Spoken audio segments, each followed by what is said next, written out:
Hello and welcome to the Everything is Black and White podcast live on Facebook, Twitter, YouTube, and later on our podcast channel. Please remember to like and subscribe. I am back in the office, so any background noise I do apologise for. I'm joined by Mark Douglas, who made his brief return yesterday to the office. He will be back in later in the week. There's the office update. Of course, Newcastle United wise, Mark, there's plenty of stuff going on. Not many updates, probably on the one question that everyone's asking, that is the future of Steve Bruce, which, given the result on Sunday, many people thought would have been accelerated and would be speaking now potentially about Graham Jones being in charge or a new manager. But as it is, Steve Bruce remains in charge of Newcastle United.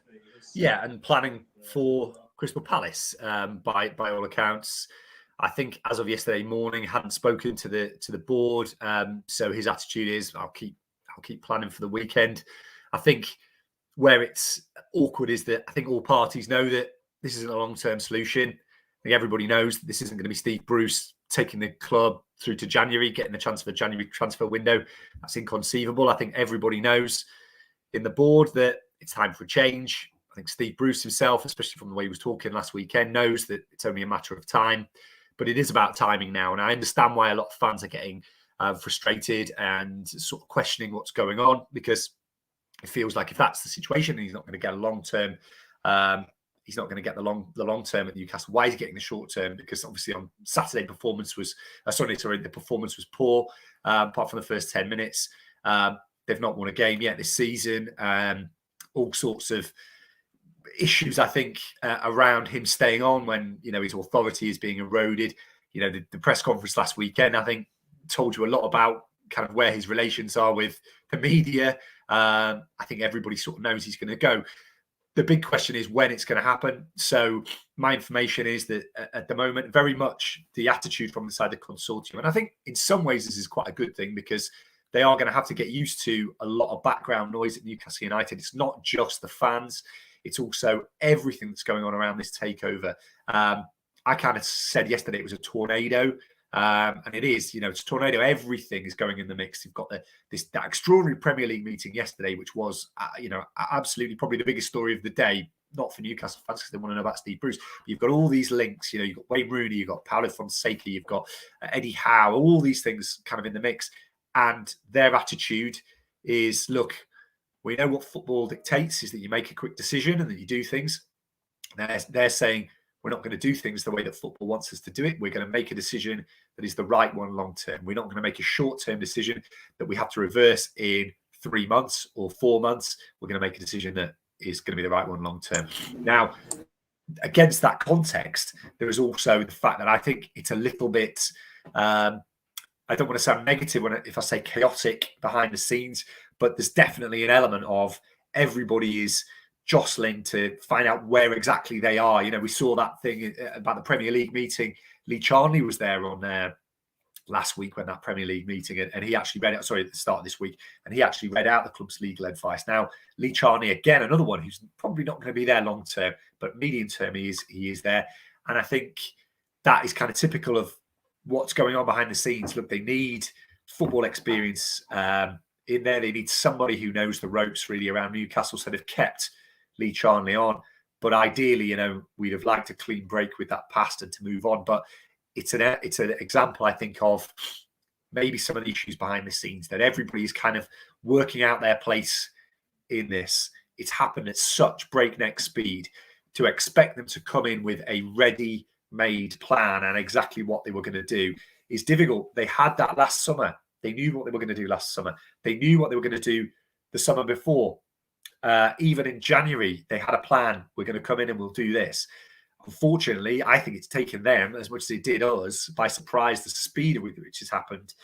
And that has created some of these logjams. And they're sort of thinking, I think, given the PIF situation as well, because PIF are demanding that if we make a big decision that's going to cost us millions of pounds, where's the thinking? What's the process? They're new to football. They don't understand the time scale of these things as well. So I think we've got to give them a little bit of breathing room with this. But the names that they're talking about, the players that they're targeting, will make a difference. So maybe we should all just take a minute and just sort of trust them, because they probably need a bit of that at the moment. I want them to make a decision quickly. I think Steve Bruce should be gone, but look, this is their third week. It's been great to have the communication. They've obviously spoken to the media. We saw the statement last week about Steve Bruce's future. The issue is, and some people kind of interpret it as Steve Bruce effectively being demoted to caretaker manager. That's other people's interpretation of what happened. And the questions are always going to be, is Bruce going? Is Bruce going? And this week, again, it's all about Bruce's future. On Friday, if he's in the press conference, it'll be about that again, no doubt. Would it have been helpful, do you think, Mark, if they'd come out after Sunday's game or yesterday, Monday, perhaps, and said, look, Steve Bruce will be in charge for Palace and therefore he can crack on the training pitch. The players know, at least for this weekend, he's in charge. The fans know there's no change going to be made and the focus isn't on Steve Bruce's future, which, again, this week it has been. But you're suggesting there that he definitely is going to be in charge for Palace, which I'm not actually convinced that that's going to be the case, because I think they are making progress behind the scenes on a lot of big decisions. Now, you're never going to get, and it's quite interesting because obviously Jamie Carragher said on Monday, they're briefing all the local guys. Well, I can only speak for myself, but they're not undermining the manager to me by saying we are going to make a change and we're ready to make a change and he's going to go. They're not saying that. Now, I think that's actually good, because you shouldn't do that. It's not right to do that to Steve Bruce. Whatever we think of his capability to do the job, he doesn't deserve that. He definitely doesn't deserve that.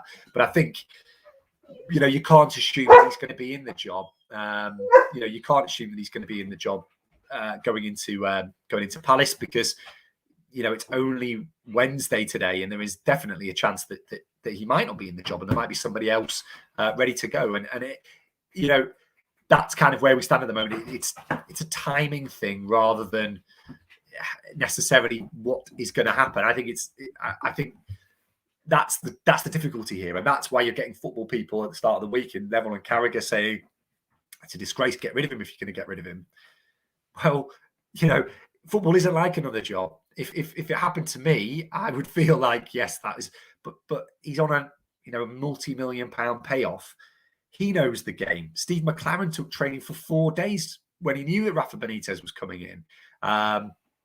That's the game. That is unfortunately the game. And that's why you sign a contract like Steve Bruce did, which was has protected him. He signed that contract at the time to protect him in the event that there was a takeover, because he knew that they were trying to sell the club, because it had come after all the situation that we'd had that summer, where actually this group were trying to take over that summer. So, I understand where you're coming from, and I understand what everybody's saying. And for me, it would have been a good thing, I think, to remove that uncertainty. I'm playing devil's advocate really a little bit, because I think you had Graham Jones there who could have taken the job short term. But I think the feeling was, maybe not what happened to Newcastle a couple of summers ago, where Rafa Benitez left and they were scrabbling around a little bit. They had a good chunk of pre-season where they had Ben Dawson in charge, and they were trying to get Mikel Arteta. They spoke to Steven Gerrard. They were talking about Roberto Martinez as well, and they ended up getting Steve Bruce, despite the extensive work they've done on trying to get Mikel Arteta. Now, I think what's happening with PIF is they're saying we don't want that situation. If we're going to pay £8 million in compensation, we want to know long term where this football club's going. We don't want to just employ Sam Allardyce for 3 months, pay him a load of money, and then that is their attitude. Now, maybe the situation that Newcastle are in a relegation fight, that's what they need to do. Not Sam Allardyce, but they need to do something quick. But you're dealing here with people who are very fresh into football. They don't know how things work, and I think you are going to get a lot of this. We've assumed, I think, from the time when the takeover happened, that it's going to be a linear progression from where we are now to, in 3 years' time, European football, 4 years' time, challenging for the title, 5 years' time, Champions League, these kind of things. That is not guaranteed here. Newcastle United could be, look at Everton, Newcastle United could be mid-table in 5 years' time. They have to make the right decisions. Money does not insulate you against making mistakes. So we are in this situation here where they have to get this decision right. Yeah, definitely. I think we have to kind of trust the process, that they're going to be meticulous in what they do. But just on, they could get it wrong. That's they could do, and they can't afford to. That. Yeah, they can't afford to, but they could get it wrong. Yeah. They have a load of money, but they are not. They've said they're not going to spend money willy-nilly. when we saw all these memes with Newcastle with Mbappe and Messi, it's not. And they did say they're going to invest heavily, but it's not going to happen straight away. Yeah. It's not going to happen straight away. It could be 5, 10, 15, 20 years. You don't know how long it's going to take. And we have to accept that they're going to make mistakes. In terms of that managerial appointments, there was talk of Conte and other big names. Eddie Howe obviously linked earlier this week, but is it a case, Mark, that you look at Newcastle and they're in the relegation zone? I mean, Sunday really highlighted the issues they've got defensively all over the place. They looked a bit unfit, in my opinion. They couldn't keep up. There was too much space, and we'll get onto that briefly in a moment. But is it a case that you think a big name like Conte, even someone like Graham Potter, who's been linked, who actually would probably be my choice, wouldn't come in at the moment when Newcastle are in such trouble, and maybe they need an interim manager to get them through to the end of the season? Someone like, Roy Hodgson was linked yesterday. I know that didn't go down too well, but they need someone just a stopgap until the summer when then the proper project can start. They're not. I don't think the consortium are thinking that way. I think they're thinking that this is going to be a long-term appointment. The appointment that they make is going to be the long-term appointment. They keep saying it's going to be the right appointment. We're going to make the right appointment. So they are putting pressure on themselves a little, because if you take 2 weeks to make an appointment, and it's pretty, I think the problem is that it's pretty clear that they don't think Steve Bruce is necessarily the right man. I think I think that feels from all sides as if the eventuality is he's going to go sooner rather than later. So they're putting some pressure on themselves to get the right man, and they're not looking, I don't think, at the moment at that kind of red Adair interim relegation saver situation. So, we heard about kind of experienced interim manager, but if you go and get a Paulo Fonseca, who's obviously very high on their thinking at the moment, or you get an Eddie Howe or even a Steven Gerrard, that's not an interim appointment. Roy Hodgson, he would be a safe pair of hands. He did it for Crystal Palace. I think, for me, definitely not the worst appointment in the world. Would probably get a tune out of this team, but he's cut from the same cloth, really, in some ways, that Steve Bruce is, in terms of a long-term project. So, for me, it feels like there's not necessarily a point at which they're going to say, yes, we are going to do this situation where we're going to bring in an interim manager. It feels to me like it's much more of a long-term thing, and that's why you're getting the likes of Paulo Fonseca being linked, and potentially, I think that would be a good. I think that would be a good appointment. And as I said, so much loaded on this. They've been, it's not ideal. I think I wrote this week that when we met Amanda Staveley, me and Lee Ryder, one of the questions I asked was, how far has it taken you away from where you wanted to be? In fact, this has taken 18 months longer than you want to be. And she said, it's not, look, c'est la vie. It happens. It's just fate. But she knows, I think everybody knows, that this is not ideal. I think last summer they would have given Steve Bruce a period of time while they probably went out and tried to get a Pochettino, or more realistically, Rafa Benitez. But this time they've been left with a very, very short-term decision that they've got to make. And it's all happened in the midst of a relegation battle. So a lot of factors coming into play at the moment, and they're having to deal with all of them. And I think that's why when we talk about it being a little bit chaotic, is how do you make long-term plans, which is what they've been told to do by PIF. How do you make long-term plans when you're in a massive relegation battle? You mentioned the Premier League reaction that's over the past few days. Obviously, the other clubs seem very angry. We've had the fact that they've moved to block the sponsorship deal. We've got a lot of people asking about that. Kyrie Rayang, who's a viewer, listener from Norway, has got in touch, and he wants to know what you think about the whole sponsorship block, Mark, and what it means going forward for Newcastle United's new owners. Well, I mean, funnily enough, the new owners very much no comment yesterday. Don't want to talk about that one. And I think that's probably because behind the scenes, they'll be saying, I mean, obviously the temporary ban nature of it means it's, they're not going to sign any sponsorship deals in the next 3 weeks.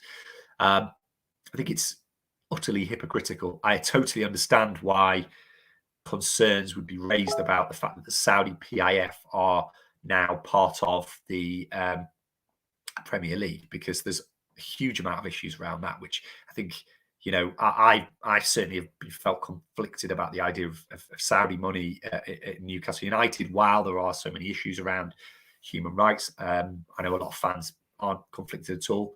But, you know, it's ironic when Yasser Al-Rumayyan is meeting the Queen yesterday, and that doesn't get any, that doesn't get one bit of publicity, really, from a lot of the people who be very exercised about Newcastle United being taken over by the PIF.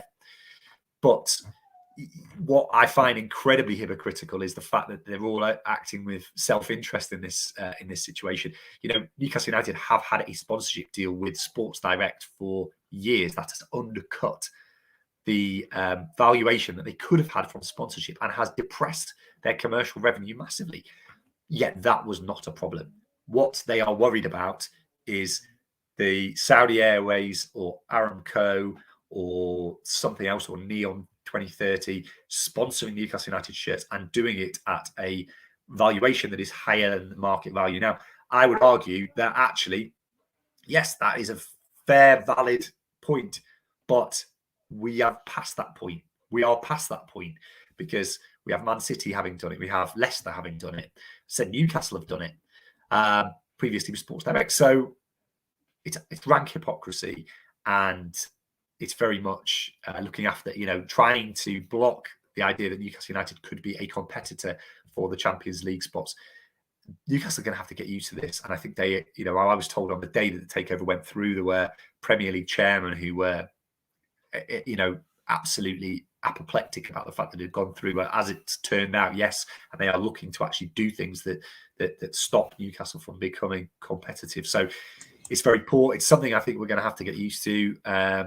But again, could go through the courts. And we know eventually Newcastle did get their way when they threatened legal action. So, you know, not a surprise. I think we're going to have to get used to this with Newcastle United. It's going to be, they aren't going to be anybody's friend in the Premier League, I don't think, for the next few years. And we could be, this could be the start of something. I think it's going to be the tip of the iceberg. I think there's going to be a lot of attempts to get Newcastle United back to put back in their box a little bit.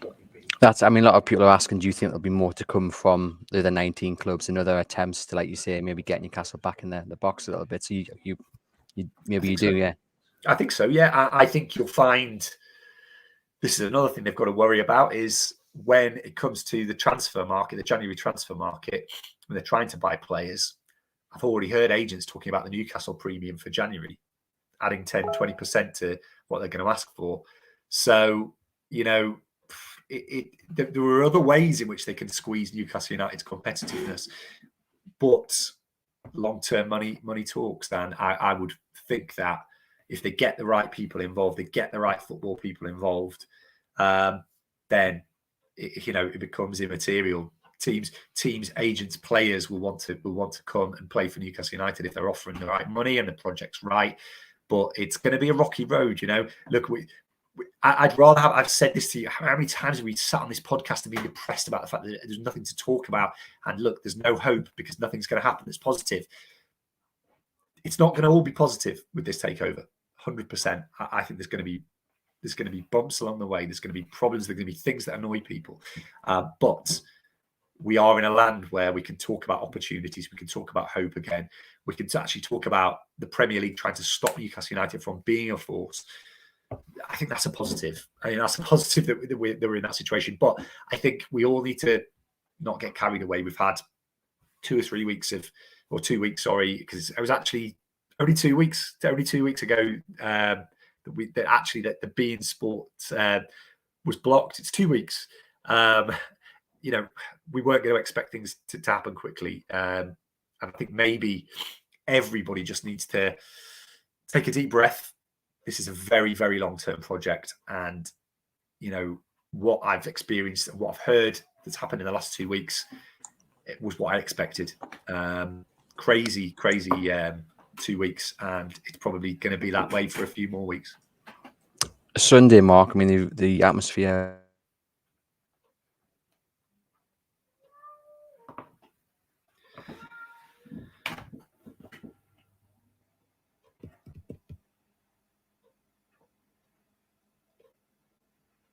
Sorry, I appear to have been on mute. I was try and be polite. I was just talking about Sunday and how the atmosphere was brilliant beforehand, and the War Flags banner was great, and everyone got a bit emotional. But then after about half an hour, even before the medical emergency, things got a little bit flat, I thought, on the terraces. And I suppose is that the risk of keeping Steve Bruce in charge. It's always in a fine balance. And if they go 1-2 goals behind, then the crowd are either going to get quiet or they're going to kind of turn. And to be fair, they didn't until about 70 minutes. But I just feel with Bruce, there's always that risk. Fans, will turn. I think the Bruce thing happened on Sunday because the team weren't playing very well. I think it's a powder keg, and I think it's a lot of things with Steve Bruce. It's not just the fact that the team aren't playing well; it's also the things that he said. I think fans feel that he's not got the club. I don't think they like the way that he's talked about the club sometimes as well. And that's all stuff that's kind of bubbled away in the background for a long time.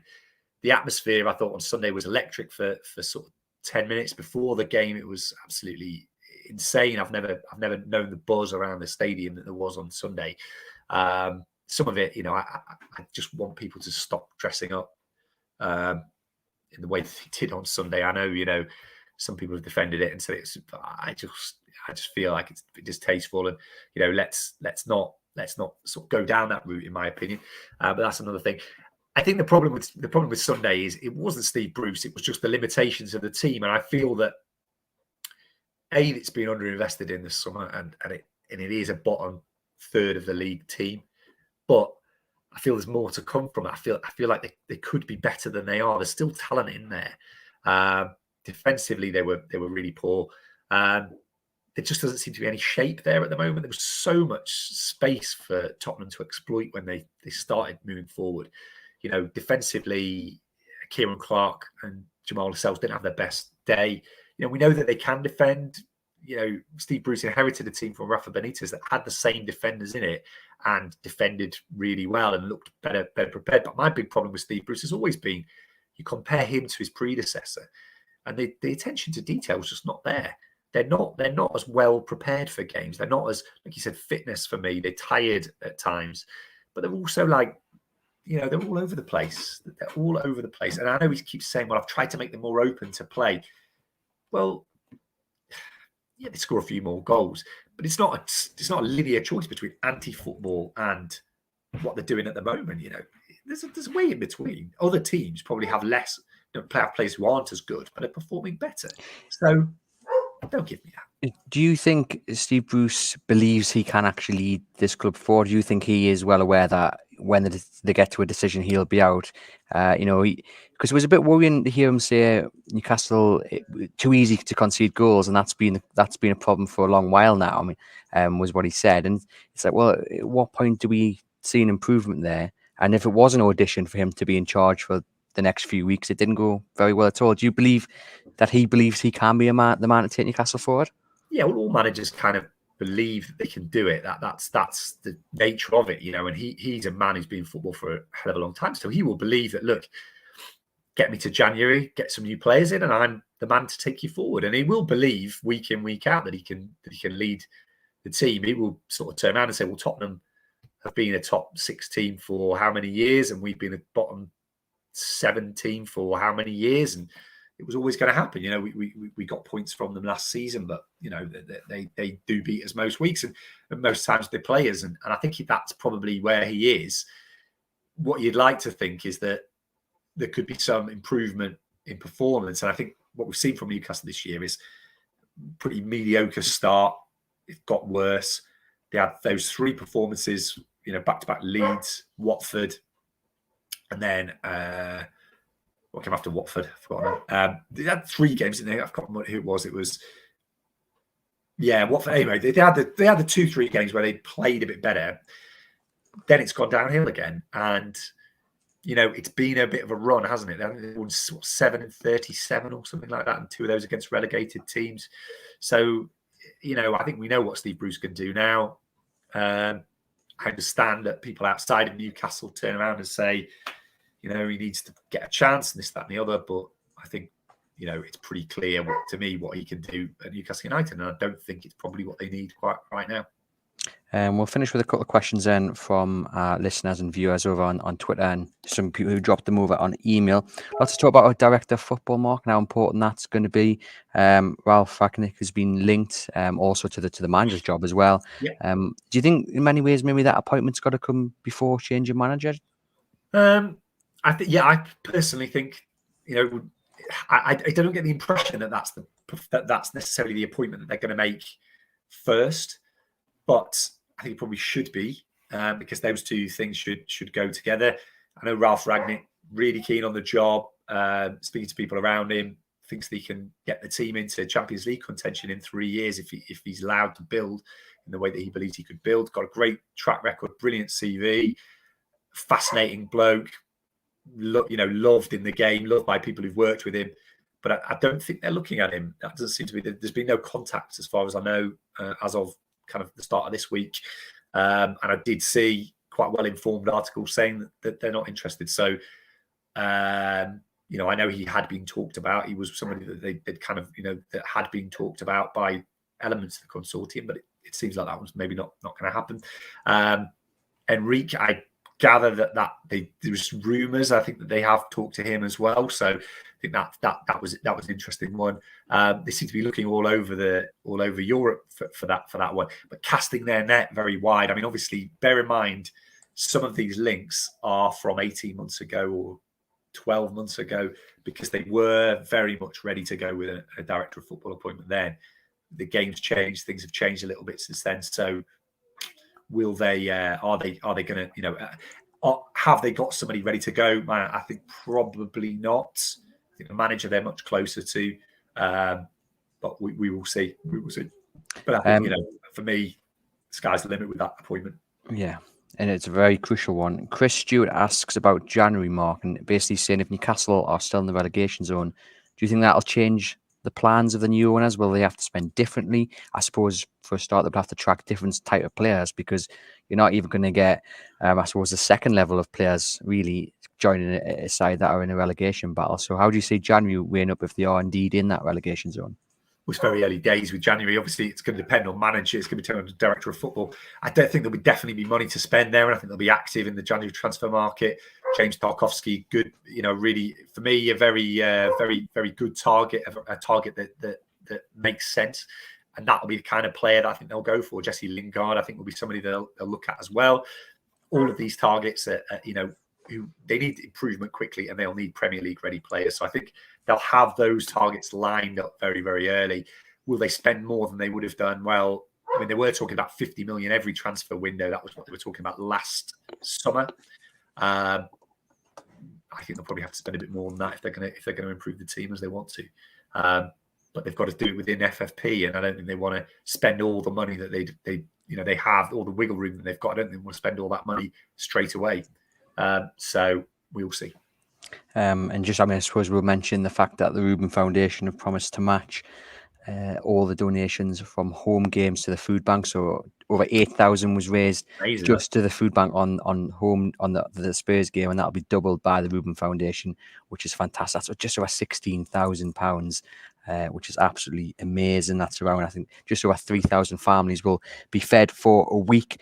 Yesterday, the windows were being cleaned up at St James's Park, and although that appears to be part of routine maintenance, and there were a few other things, the PA system got replaced, fans were absolutely loving that, Mark. And I guess, in a way, it just shows you the level of expectation. Fans were just happy to see the windows being cleaned. Yeah, and look, there's a lot of easy wins that they can get. I think we all expected, or maybe in a dream world, we all thought there would be some little changes or big changes that would happen pretty quickly. But I think the reality is there's a massive, massive job. I wonder whether they even knew. I think they've done a lot of due diligence on the club. There's a guy in the consortium, around the consortium as an advisor, Owen Brown, who's very close to Rafa Benitez. So they knew how hollowed out that football club had been. But for an example, there was, when Tottenham came on Saturday, just a very quick example for you. Tottenham had 25 people working in their media department. Newcastle have 7. And that is the case across the board. It's that way for a lot of these top clubs in the Premier League. They have so much more staff, so many more facilities, so much better infrastructure than Newcastle United. So they're probably just looking at it all right now and thinking, God, this massive job to do here, massive job to do here. And where do we start? And I think that will be exercising them at the moment. But these easy, cheap wins, I think you'll see some of that. Once they get the manager appointment in place, everything is kind of geared towards just letting things settle, letting people know what their roles are, and getting a new manager, I think, in charge. And I think then you'll start to see some of these little things that will happen. And they will communicate. They said to us, we will say something when there is something to say. So I think when a manager comes in or when they make these decisions, there'll be interviews, there'll be communication, there'll be club statements, there'll be things like that, the named club statements.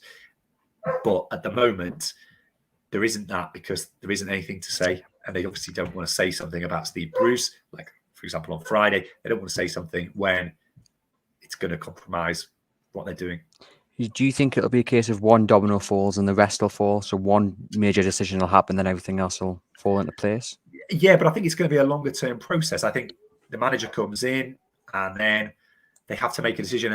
And what we possibly didn't realise was that the Saudi PIF are not going to sign off big investment and just waste money. That seems to be the message from me behind the scenes. From behind the scenes is they are not going to sign off his compensation if they feel that there's a chance that the manager that they're going to get in is then going to waste is going to be a waste of money as well. They want to know what the thinking is behind all these decisions, and power ultimately rests with them. And they are not yet knowledgeable about football in terms of Premier League football. So that, I think, is where the delay is happening. That's where this, they're all learning how each other works very quickly. They're all learning that ultimately you have to get it past the Yasser Al-Rumayyan. You have to explain to him how things happen. That's how the PIF work with all their other investments. That's how they'll want Newcastle United to work. I think it'll have to be streamlined and fast-tracked a little bit more than it has been, but we're going to have to get to that point. 25 years to the day mark since Newcastle beat Manchester United 5-0, so plenty of people will be rewatching that game and hoping that those times of success or near success aren't too far in the distance. And just finally, Mark, we've got a question, and we'll finish off on a nice one. Mitch, the Geordie dentist, asks about your flavour of crisps, Mark. I saw that, yeah. And whether you like, I think it was beef flavoured Munster Munch or nice and spicy knickknacks. No, it's Seabrook for me, Bradford's finest. Although after the result last night, I don't know whether I want to be associated with Bradford anymore. And just finally, then, gut instinct, will Steve Bruce be in charge Saturday? Gut instinct is probably not. Who knows? That might be him now telling me, oh, I've gone. As of yesterday, it felt like the noise was kind of like he would get the game, but it could move really, really quickly. As of this morning, it feels a little bit more like they're moving towards getting the target that they want, and therefore things could move quite quickly on that. But as I said yesterday, I felt he's probably going to get Palace. But this morning, I'm not necessarily quite so sure. That's the nature of these things. It was the same with the takeover. If you'd asked me 2 weeks ago today, in the morning, I'd have said, no, January. And then by the afternoon, I was like, it's going to be by the end of the week. So I'm getting used to this and making yourself look stupid by making a prediction about something. But the noises as of yesterday morning were, it's a long-term thing. We're not going to make a daft decision. We're not going to make a daft decision. We're not going to make a quick decision. We're not going to be led by people wanting us to make a decision. But the people that they're talking to now, I think they've narrowed it down to people who actually are interested in the job and are of a decent caliber.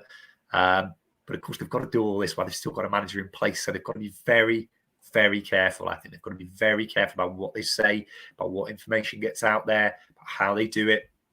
It's not easy, considering you've just started a job and you've got Tyneside expectation, the weight of Tyneside on your shoulders.